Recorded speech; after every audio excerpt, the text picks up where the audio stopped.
والسلام على سيد الأنبياء والمرسلين وعلى آله وأصحابه أجمعين أما بعد أعوذ بالله من الشيطان الرجيم بسم الله الرحمن الرحيم قل لمن الأرض ومن فيها إن كنتم تعلمون سيقولون لله قل أفلا تذكرون قل من رب السماوات السبع ورب العرش العظيم سيقولون لله قل أفلا تتقون صدق اللہ العظیم. بات چل رہی تھی اللہ رب العزت کی قدرت کی نشانیوں کی، کہ ان نشانیوں کی بات کہ جن کو کفار مکہ بھی مانتے تھے اور مانتے تھے کہ ان تمام چیزوں کو بنانے والا، ان تمام چیزوں کو پیدا کرنے والا اللہ ہے. کچھ نشانیاں ہم نے سنی کہ کانوں کو کس نے بنایا، آنکھوں کو کس نے بنایا، دلوں کو کس نے بنایا، کون زندگی اور موت کا مالک ہے، اور دن کا آنا رات کا جانا، اسی طرح رات کا آنا دن کا جانا، یہ تمام کس کے قبضے قدرت میں ہے. اب کچھ چیزیں ہیں جن کے بارے میں کفار مکہ سے سوال پوچھا جا رہا ہے، ان چیزوں کو کس نے بنایا؟ تو کفار مکہ جواب کیا دیتے ہیں کہ ان چیزوں کو اللہ نے بنایا. اسی کا تذکرہ ہے. قل لمن الارض ومن فیہا ان کنتم تعلمون. قل آپ فرما دیجئے، لمن الارض کس کے لیے ہے زمین، ومن فیہا اور جو کچھ زمین میں ہے، زمین اور زمین کے اندر جو کچھ بھی ہے وہ کس کے لیے ہے. ان کنتم تعلمون اگر تم جانتے ہو. یہ کس سے کہا جا رہا ہے؟ رحمت عالم صلی اللہ علیہ وسلم سے فرمایا جا رہا ہے کہ آپ ان کفار مکہ سے سوال پوچھئے کہ زمین کس کے لیے ہے، کس نے زمین کو پیدا کیا، اور زمین کے اندر جو کچھ بھی ہے وہ تمام کا تمام کس نے پیدا کیا. ان کنتم تعلمون اگر تم جانتے ہو. سیقولون للہ ضرور وہ کیا کہیں گے کہ زمین کس کے لیے ہے، اللہ کے لیے ہے، اور زمین کے اندر جو کچھ بھی ہے وہ کس کے لیے ہے، اللہ کے لیے ہے. قل افلا تذکرون آپ فرما دیجئے تو کیا تم نصیحت حاصل نہیں کرتے. قل من رب السماوات السبع آپ فرمائیے پوچھئے ان سے، من رب السماوات السبع ساتوں آسمانوں کا رب کون ہے، ورب العرش العظیم اور عظیم عرش کا رب کون ہے. سیقولون للہ تو جواب کیا دیں گے کہ ساتوں آسمانوں کا رب کون ہے، اللہ ہے. عرش عظیم کا رب کون ہے، اللہ ہے. قل افلا تتقون آپ فرمائیے تو کیا تم ڈرتے نہیں ہو. یعنی اللہ نے تمہیں پیدا کیا اور آسمانوں کا رب اللہ، عرش کا رب اللہ، زمین کا پروردگار اللہ، زمین کے اندر جو کچھ بھی ہے تمام کا پالنے والا کون، اللہ ہے. تو پھر تم اللہ کی نعمتیں کھا رہے ہو اور پھر اللہ کی نعمتوں کی کیا کر رہے ہو، ناشکری کر رہے ہو. ناشکری کیسے کر رہے ہو؟ اللہ کی عبادت کرنی چاہیے تھی اللہ کی، لیکن اللہ کی عبادت چھوڑ کر کے کس کی عبادت کر رہے ہو، بتوں کی عبادت کر رہے ہو. قل افلا تتقون آپ فرمائے کہ کیا تم ڈرتے نہیں ہو. قل من بیدہ ملکوت کل شیء وهو یجیر ولا یجار علیہ ان کنتم تعلمون. قل من بیدہ ملکوت کل شیء آپ فرما دیجئے کہ کس کے اختیار میں ہے ملکوت کل شیء ہر چیز کی بادشاہی، کس کے اختیار میں ہے، کس کے ہاتھ میں ہے ہر چیز کی بادشاہی. وهو یجیر وہی پناہ دیتا ہے، ولا یجار علیہ اور اس کے خلاف پناہ نہیں دی جا سکتی. ان کنتم تعلمون اگر تم جانتے ہو. ہر ایک چیز کا اختیار کس کے ہاتھ میں ہے، اللہ کے ہاتھ میں ہے. ہر ایک چیز کی بادشاہت، ہر چیز کا بادشاہ کون ہے، اللہ ہے. اور پھر آگے فرمایا کہ وَهُوَ يُجِيرُ وَلَا يُجَارُ عَلَيْهِ اور وہ پناہ دیتا ہے اور اس کے خلاف کسی کو پناہ، اس کے خلاف کوئی پناہ دے نہیں سکتا. یعنی جس کو وہ نقصان دینا چاہے اس کو کوئی نفع نہیں دے سکتا، اور جس کو وہ نفع دینا چاہے اس کو کوئی نقصان نہیں دے سکتا.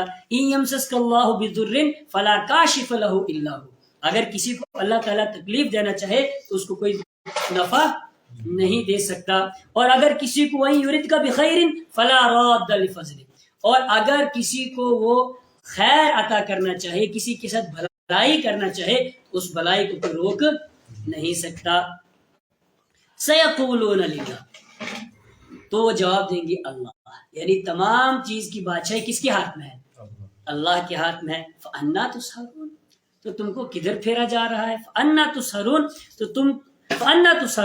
تو کہاں سے تم پر جادو کیا جاتا ہے، کہاں سے تم پر جادو ہو جاتا ہے.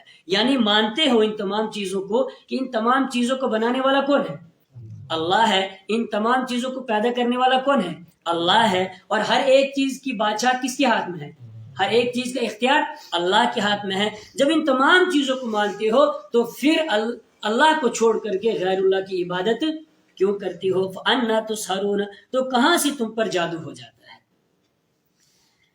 فرمایا جادو نہیں ہوتا ہے، جادو نہیں ہوتا ہے، مسئلہ کچھ اور ہے۔ مسئلہ وہی ہے جو پہلے بیان ہوگا، کیا کہ بل اتیناہم بالحق، ہم ان کے پاس حق لے کر کے آئے ہیں، وانہم لکاذبون اور یہ جھوٹے ہیں، اور ہم ان کے پاس سچ لے کر کے آئے ہیں اور یہ سچ کو پسند نہیں کرتے ہیں، یہ جھوٹے ہیں اور جھوٹے کو سچ ہضم نہیں ہوتا ہے، جادو وادو کچھ نہیں ہوتا ہے، مسئلہ یہ ہے کہ یہ سچ کو پسند نہیں کرتے ہیں۔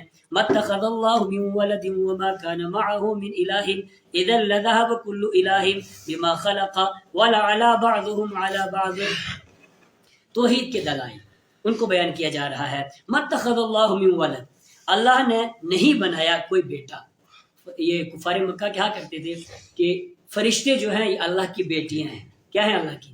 فرشتے کہا کرتے تھے کہ یہ کفار مکہ کہ فرشتے جو ہیں یہ اللہ کی بیٹیاں ہیں۔ اللہ نے فرمایا متخذ اللہ من ولد، اللہ نے کوئی بیٹا نہیں بنایا۔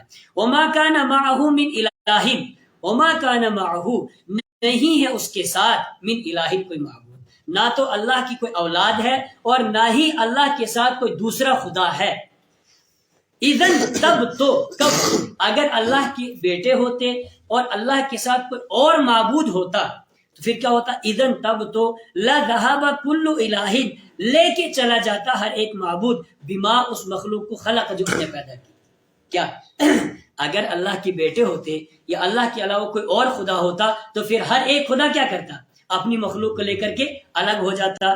ایک کہتا میں وہ ادھر چلا جائے، ایک کہتا بارش برسانی ہے، دوسرا کہتا بارش نہیں برسانی ہے، ایک کہتا دھوپ نکالنی ہے، دوسرا کہتا دھوپ نہیں نکالنی ہے۔ تو اگر اللہ کے علاوہ کوئی اور معبود ہوتا تو پھر دونوں کیا ہو جاتے؟ ہر ایک اپنی مخلوق کو لے کر کے الگ ہو جاتا۔ اور پھر الگ اتنا ہی نہیں، وَلَعَلَىٰ بَعْضُهُمْ عَلَىٰ بَعْضٍ، اور پھر چڑھائی کر دیتا ایک خدا دوسرے خدا پر، ایک خدا دوسرے خدا پر کیا کر دیتا؟ چڑھائی کر دیتا۔ ایک کہتا یہ کام کرنا ہے، دوسرا کہتا نہیں یہ نہیں کرنا ہے، تو بس اسی پر آپس میں کیا ہو جاتی؟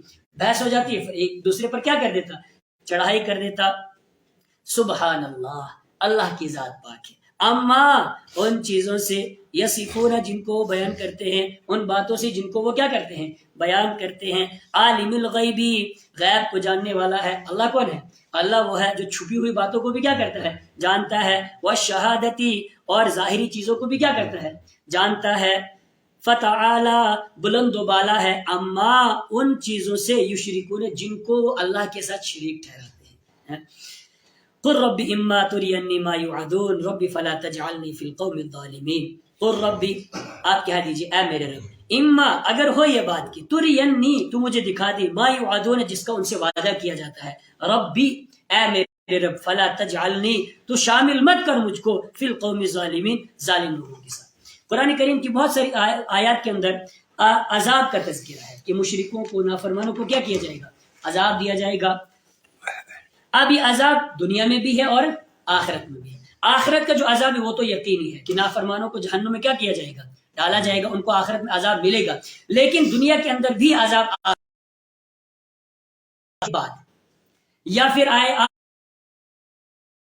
آ سکتا ہے آپ صلی اللہ علیہ وسلم کے زمانے ہی میں، آپ صلی اللہ علیہ وسلم کفار وہاں موجود ہو ان میں، اور آپ صلی اللہ علیہ وسلم کے ہی زمانے میں عذاب آ جائے۔ تو اگر آپ صلی اللہ علیہ وسلم کے زمانے میں عذاب آ جائے، اب جب عذاب آتا ہے کسی قوم پر، کسی نافرمان پر، تو پھر وہ صرف اس کا اثر جو ہے وہ صرف ظالموں پر ہی نہیں پڑتا ہے بلکہ نیک لوگوں پر بھی اس کا کیا پڑتا ہے؟ اثر پڑ جاتا ہے۔ تو اللہ نے آپ صلی اللہ علیہ وسلم کو دعا سکھلائی کہ اگر آپ کے زمانے ہی میں ان پر عذاب آ جائے تو پھر آپ یوں دعا کیجئے، رب فلا تجعلنی فی القوم الظالمین، اے میرے رب تو مجھے ظالم قوم میں شامل نہیں فرمانا۔